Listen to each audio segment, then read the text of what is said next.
สุดท้ายบางคนปริยมตัวสุริกิจจากนี้ได้จุดตามด้านในกีฬาบอลตัวไงนี้มุกจุดจมูกในขยมMC กงยมบัต MC กสอในขนมการบันทีโกลขมาย Talk Sport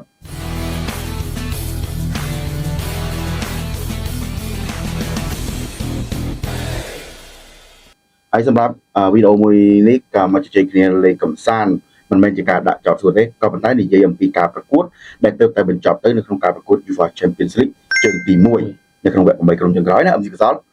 ไอ้สำหรับMC กสอนไงนี้จังในเยี่ยมปีกรมโดยแต่บานปากยุนคือใหญ่กูอาร์เซนอลจมูกเรียนไหมเนี่ยอาร์เซนอลจมูกหนึ่งบาเรอัลมาดริดบาปากเรียนบาชื่อดีมวยบากรมจังปีบาอาร์เซนอลคือชนะแต่เลยบากรมสปอร์ติ้งบากได้ตั้งคือมวยตัวโซนแต่ไม่กรมเรียลมาดริดเป็นกับบานจันเลยกรมบาจอนมันได้บาปีตัวมวยตัวนี้มา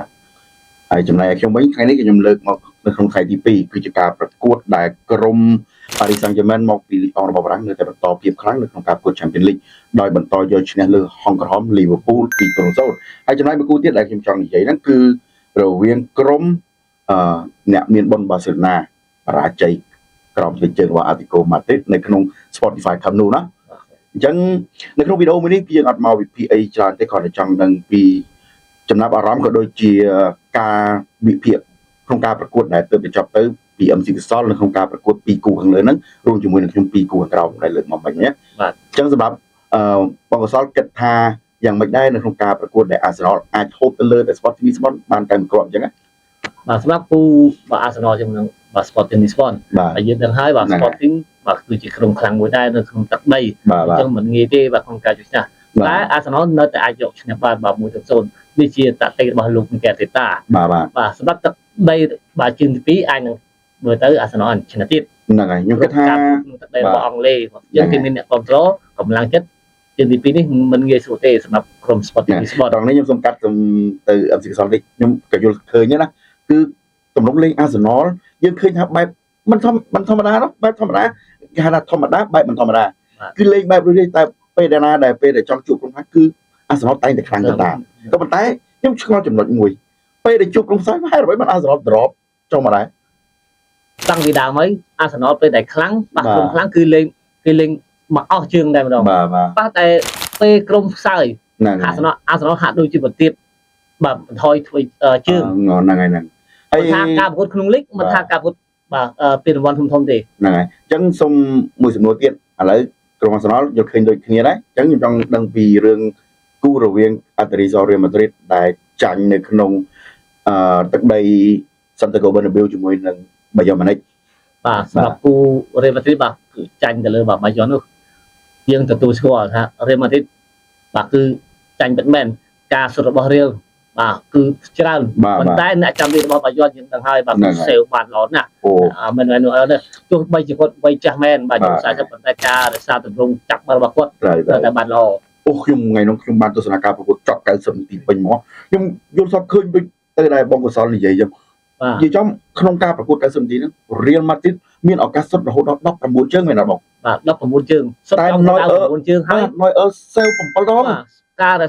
เซลมันคือชาเนี่ยก็ขนมโบราณบาตัวนั่งไงลุงกัดซามอ่ะนั่นตัวเกี่ยวไว้ได้จำนวนเซให้สำหรับยมโต้นะมองยมกระทาแล้วแต่พอจันมวยปีจมวยนั่งไปย่อมันได้คือสำหรับยมได้จีนกรมโตเรียนที่กระทามันกระไปที่ไหนมันกระเตะสำหรับแล้วแต่พอไปมาจังบงกระทานตาเรียนที่ไอ้ในแต่มีอากาศในขนมเชิงที่ปีอ่ะสำหรับยมกระทาเรียนเงินได้มีอากาศปลุกกะแล้วแต่พอนี้มันเลิกได้หมดได้มือกระเตะยังเชิงที่ปีมาอันเนอร์ปฏิมตรงต่อที่นั่นไงในสากลครั้งนั้นคือครั้งป่ะมันจะมือครั้งส่วนถ้าได้มีกระตาได้เอาบางทีมีกระตาบางทีก็ปันใต้เราเรียนตรงครั้งคือเกอัดใส่สำคัญอะไรในวันในคืออาศัยเรื่องตัวเกี่ยวกับการก่อการประกวดเรื่องตัดติ๊กนั่นไงตัดติ๊กนั่นก็เลยตัดติ๊กว่าครูบุ๋มว่าก่อนมีจากเทเลวิชั่นเนาะบ้านอะไรก็ยอมสลับให้โดยในมองสลับก่อนใหญ่จังก่อนในแต่สายแต่เลยการทำโรงเรียนกับว่าอาสนอเลยคือจะเป็นเล็กให้กันในเชื่อเจ้าทางอาร์ติสอเรียมาติดnơiแต่มีอากาศไฮเลยแต่พอก็มันกลับไปได้จังสำหรับบางสาวมีไอ้จังนี่ใหญ่หรือจังบางส่วนยังปีกูกันกระเราเนี่ยไอ้สุบันสำหรับยังไว้ยังสู้จังสู้ตือว่าเอ็มซิกุ้งสำหรับเลยแต่พอการประกวดปีกูปารีสบนลิเวอร์พูลไอ้การใจระหว่างกรมบาร์เซโลนาแต่เลยบางกรมอาร์เต้บางกรมตัดเดนบางลุ่นจังสำหรับบางกรมปารีสบางเอ็มซิกุ้งก็ดังให้ถ้ากรมปารีสคือครั้งน่ะนั่งไงจังบางการชนะบางปารีสยังไม่ได้แต่เลยบางลิเวอร์พูล បើតាមការសង្កេតនិងក៏ដូចជាតាមការទស្សនាក្នុងការប្រកួត90នាទីពេញខ្ញុំឃើញតម្រង់លេងក្រោមការដឹកនាំរបស់លោក Luis Enrique គឺគាត់នៅតែបន្តភាពតាក់ទិកបើបងប្អូនបានសង្កេតមើលអាចចំណុចបែបដែលកែបាល់ឲ្យទាត់បាល់ចេញអានោះគឺជា technique បច្ចេកទេសរបស់លោក Luis Enrique ក្នុងការដឹកនាំ Paris Saint-Germain មកប្រកួតណាក៏ដូចប្រកួតណាក៏ដូចប្រកួតណាតែងតែមានមួយ tactic ហ្នឹងគឺនិយាយធ្វើឲ្យគូប្រកួតមិនអាចចាប់កីឡាក្នុងការលេងរបស់ Paris បានហើយមួយវិញទៀតបងចាំមើលគេ Paris រដូវកាលមុនអ្នកណាថាអាចឡើងដល់រហូតដល់លើក2ធ្លាក់2ធ្លាក់ណាហើយក្នុងរដូវកាលនេះទៀតអត់បានឆ្លងទៅវគ្គ16ក្រុមជម្រើសអូតូទេត្រូវ play off ក៏ប៉ុន្តែឃើញទេ Paris នៅតែ Paris នៅតែបន្តភាពខ្លាំងរបស់ខ្លួនអានេះគឺជាចំណុចអ្វីមួយដែលខ្ញុំគិតសរសើរទៅលើការក្បួនការដឹកនាំរបស់លោក Luis Enrique ហើយកីឡាករបើប្រៀបនឹងក្រុមលំដាប់ពិភពលោកផ្សេងៗផាក់ផែគ្នាក៏ប៉ុន្តែអានេះគឺជា technique មួយដែលគ្រូបង្វឹកមួយតែងតែមានគេថាគេថាលក្ខណៈថាគេនិយាយបែបហ្នឹងតាមសមត្ថភាពក៏ដូចជាក្បាច់ពិសេសរៀងៗខ្លួនចុះចំណុចអ្វីបានធ្វើឲ្យ Liverpool ធ្លាក់ដល់បែបនេះទៅចាញ់មិញនេះដោយសារបើបងកសោតខ្ញុំ play ចឹងចំណែកឯបញ្ហា Liverpool នេះដូចជាបងឃើញចឹងតាំងពីរុះរើកីឡាករនៅរដូវកាលនេះបងឃើញណារុះរើដកចោលតាំងពីលក់ Luis Diaz លួស Nunes ទៅអស់មែនទេស្រាប់តែដាក់មកវិញអាស្រ័យគេថាកីឡាករដែលទិញមកនោះមិនមែនថាអន់ទេតែគាត់ថាការជូនប្រព័ន្ធមួយគ្នាហ្នឹងគឺវាជូនអត់តាន់ជាប់មែនទេជូនប្រព័ន្ធដូចជាអត់តាន់ត្រូវហ្នឹងហើយអត់តាន់ត្រូវហ្នឹងការជូនហ្នឹងយើងនិយាយភាសាខ្ញុំខាងលេហៅជូនណាគេថាយើងមើលមាន Florian Wirtz មានអីទៀតមាន Ekitike ហ្នឹងហើយមាន Ekitike មាន Jeremy Frimpong អីក៏ប៉ុន្តែសួរថាពួកគាត់លេងអត់ហ្នឹងហើយមិនហើយហ្នឹងហើយដូចនិយាយគឺប្រព័ន្ធនៃការលេងរបស់គាត់ដូចមិនតាន់យល់ចិត្តគ្នាហើយគាត់មានបញ្ហាតាំងពីលើការមុនបើយើងសង្កេតឃើញទៅបី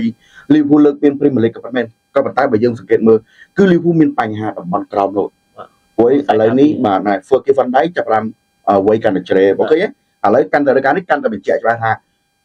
តំបន់ក្រោមរបស់ Liverpool គឺមានបញ្ហាមែនអញ្ចឹងខ្ញុំគិតថានេះគឺជាបញ្ហាមួយដែលបើសិនណាជាលោក Arne Slot នៅតែបន្តដឹកនាំនៅរការក្រោយគាត់ត្រូវកែប្រែរឿងនេះជាបន្ទាន់អូខេហ្នឹងហើយចុះឥឡូវចូលមកដល់គូ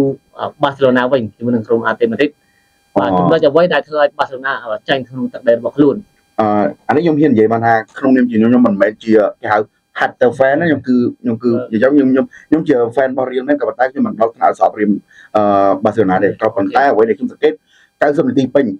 គឺជំងឺចរិតតួឯករបស់កីឡាករមួយចំនួនខ្ញុំហ៊ាននិយាយបានថាចឹងបាទវាតួឯកបាទថ្ងៃហ្នឹងបើសិនណាជាបងកុសលខ្ញុំជឿថាបងកុសលនឹងទស្សនាការប្រកួតដូចគ្នាបងឃើញឡាមីនយ៉ាម៉ាល់អស់ពីជំងឺពីដើមនោះមានជំងឺស្រឡាញ់ចូលចិត្តស្រីមានជំងឺពាក់ព័ន្ធរឿងស្រីគេគាត់លះបង់ហើយឥឡូវទៅលើកីឡាឥឡូវប្រដកីឡាស្រាប់តែឥឡូវមានជំងឺថ្លៃថ្ងៃហ្នឹងបើបងឃើញការលេងរបស់ឡាមីនយ៉ាម៉ាល់គឺគាត់គឺអាចនិយាយបានថាគាត់ឃើញតែពីខ្លួនឯងការលេងគាត់ព្យាយាមអូសញាក់ជែកទៅជែកមកគាត់អត់ព្យាយាមបញ្ជូនឲ្យព្យាយាមរកគ្រាប់បាល់គាត់ជួយក្រុមហ្នឹងហើយគាត់ព្យាយាមត្រង់ចំណុចយល់ខ្ញុំយល់ស្របក៏ប៉ុន្តែអ្វីដែលមិនយល់ស្របគឺចង្វាក់ដែលមានឱកាសក្នុងការបញ្ជូនឲ្យ Lewandowski កន្លែងហ្នឹងគឺឱកាសមានគ្រាប់បាល់កាត់ឡើងបើយើងស្រឡឹងមើលមែនទេណានិយាយចំបើខ្ញុំឃើញតែអាគ្រាប់បាល់ដែល offside មួយដែលគាត់ក្នុងការខ្ញុំទស្សនាគាត់លេងគឺគាត់ល្អតង់ហើយដែលបាល់ offside នាំមុខមួយហ្នឹងក៏ប៉ុន្តែក្រៅពីហ្នឹងខ្ញុំឃើញជ្រើសពួកឯងគាត់នៅតែមានតែបើយើងយកគាត់មកប្រៀបនឹងតំបន់ខាងឆ្វេងដែលអវត្តមានកីឡាករ Rafinha មកឃើញទេ Rafinha គឺលេងបែបអស់ពីចិត្តអស់ពីបេះដូងនិយាយចំកីឡាករ Rafinha នេះយើងបិទអ្នកតាមដានគាត់តាំងពី Leeds United បងគឺគាត់លេងក្រៅពី Rafinha របស់ជំនួសវិញដោយ Marco Rashford បាទឆ្នាំ Marco Rashford នៅក្នុងការប្រកួតថ្ងៃហ្នឹងក៏មិនអាក្រក់ពេកដែរក៏ប៉ុន្តែដូចនិយាយចឹងរវាងកីឡាករបំរុងនោះនិងកីឡាករ11អ្នកដំបូងគឺយ៉ាងម៉េចតាក់ទិក11អ្នកដំបូងគឺកីឡាករ11អ្នកដំបូងគាត់យល់ច្រើនជាងកីឡាករបំរុងនេះការគិតរបស់ខ្ញុំណាតើចំណុចអ្វីដែល MC គ្រូគាត់ថាក្លឹប Atletico Madrid អាចយកឈ្នះវិញបានទៅលើក្រុម Barcelona បាទ 2-0 ក្នុងទឹកដីរបស់ក្រុម Barcelona បាទនៅ Camp Nou បាទណាខ្ញុំសូមអរគុណនៅសំណួររបស់បងកសលដូចគ្នាសម្រាប់ខ្ញុំមើលចំណុចថ្ងៃនោះ AT គឺភាពសាមគ្គីជាធំខ្ញុំសង្កេតមើលមកគឺពេលដែលគាត់ចុះបិទចំណាំមើលពេលដែលឡាមីនយ៉ាម៉ាល់ឬក៏ខ្សែប្រយុទ្ធរបស់បាសេណាទទួលបានបាល់ counter attack ព្រាមគឺខ្សែការពារមិនថាតាពីតំបន់កណ្ដាលរហូតដល់តំបន់គឺចុះមកស្មើគ្នាហើយមួយទៀតគឺចំណុចដែលបាសេណាមិនមាននៅក្នុងការប្រកួតថ្ងៃមុនហ្នឹងគឺចំណុចដែលខ្ញុំនិយាយចរិតតួឯកចំណែកអាទេបើបងបានឃើញការលេង90នាទីគឺគាត់អត់មានជំងឺតួឯកលើកីឡាករណាមួយទេក្រុមលោក Diego Simeone គាត់សាមគ្គីគ្នាខ្លាំងហ្នឹងហើយគាត់សាមគ្គីគ្នាខ្លាំងហើយអ្វីដែលបងដឹងពិសេសគឺតាក់ទិករបស់លោក Diego Simeone គឺប្រព័ន្ធការពារបាទអញ្ចឹងហើយកីឡាករនីមួយៗពេលដែលបាត់បាល់ហើយគឺព្យាយាមចុះបិទមិនឲ្យ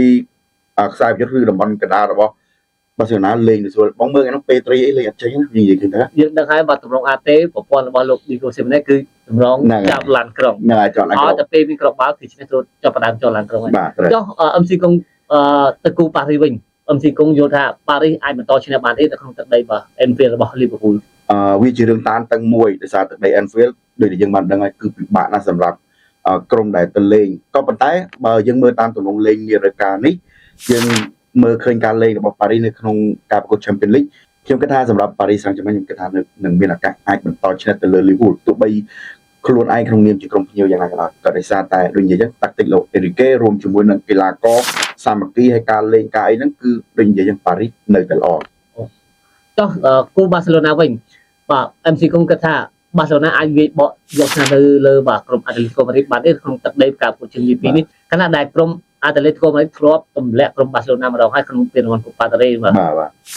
សម្រាប់សំណួរនេះខ្ញុំសូមអរគុណបងកសលម្ដងទៀតដោយដែលបងកសលដឹងហើយការប្រកួតនៅក្នុងពានរង្វាន់ Spain Copa del Rey ឃើញទេអាតេជើងទី1ឲ្យទៅស៊ីបាសេណាហើយតាមមើលជើងទី2ទោះបីទៅធ្លាយដល់3គ្រាប់ប៉ុន្មានសូណា3គ្រាប់នេះគ្រប់គ្រាន់ឲ្យបាសេណាឡើងវាអត់អត់ទេដូច្នេះ ការប្រកួត Champions League ជើងទី2នេះវិញ អញ្ចឹងខ្ញុំនៅតែ 2គ្រាប់ទេ នៅតែ2គ្រាប់ខ្ញុំនៅថាយុទ្ធសាស្ត្រលោក Diego Simeone គាត់មិននឹងប្រថុយប្រយុទ្ធទេព្រោះដោយសារអីទី1កត្តាទី1រក្សាគ្រាប់បាល់ក្នុងដៃ2គ្រាប់ហើយ ទី2លេងនៅក្នុងទឹកដីរបស់ខ្លួនឯងចឹងអត់មានអីចាញ់ច្រាបទេណាទាំងអ្នកគ្រប់គ្រងទាំងសំលេងយើងទាំងយើងគ្រប់កត្តាជុំវិញខ្លួនហ្មងអញ្ចឹងគឺខ្ញុំជឿថាអាតេនឹងបន្តលេងក្បួនដដែលគឺព្យាយាមបិទបើមានឱកាសវាយបកអាតេនឹងវាយបកហ្នឹងហើយបងប្អូននេះគឺជាវីដេអូនៅក្នុងការវិភាគក្នុងការប្រកួត Champions League រវាងខ្ញុំ MC កុងរួមជាមួយនឹងបងប្រុស MC ហ្នឹងហើយសម្រាប់បងប្អូនដែលបានទស្សនានៅវីដេអូរបស់យើងខ្ញុំទាំងពីរនាក់ហ្នឹងតើបងប្អូនយល់ស្របទៅឃើញនឹងការគិតរបស់ខ្ញុំរួមជាមួយនឹងបង MC កសលឬក៏យ៉ាងណាអញ្ចឹងបើសិនជាបងប្អូនយល់ស្របឃើញទៅនឹងការវិភាគក៏ដូចជាគិតថាលទ្ធផលដូចទៅនឹងអ្វីដែលខ្ញុំរួមជាមួយនឹងបងកសលបងប្អូនអាច comment នៅក្នុងវីដេអូនេះទាំងអស់គ្នាណាណែបងប្អូនសម្រាប់វីដេអូនេះក៏ឈានដល់ទីបញ្ចប់ហើយអញ្ចឹងសម្រាប់បងប្អូនដែលចង់ទទួលបានអំពីព័ត៌មានល្អៗពាក់ព័ន្ធនឹងកីឡាបាល់ទាត់មិនថាកីឡាករមិនថាកីឡាបាល់ទាត់កម្ពុជាយើងឬក៏កីឡាបាល់ទាត់នៅតំបន់អឺរ៉ុបឬតំបន់ផ្សេងៗទូទាំងពិភពលោកក៏ដូចជាទទួលបាននៅព័ត៌មានខ្លីខ្លឹមច្បាស់ការជាមួយនឹងក្រុមការងារគោខ្មែរ Sport សូមបងប្អូនទាំងអស់គ្នាដែលកំពុងតែទស្សនាវីដេអូនេះកុំភ្លេចណាចូលទៅតាម follow នៅគ្រប់បណ្ដាញសង្គម social media ទាំងអស់គ្នាបងប្អូននឹងទទួលបានព័ត៌មានដល់ផ្លូវការពីក្រុមការងារគោខ្មែរ Sport សម្រាប់ថ្ងៃនេះខ្ញុំ MC កុងខ្ញុំបាទ MC កសលក៏សូមធ្វើការជម្រាបលាបងប្អូនទាំងអស់គ្នាជួបគ្នានៅវីដេអូក្រោយ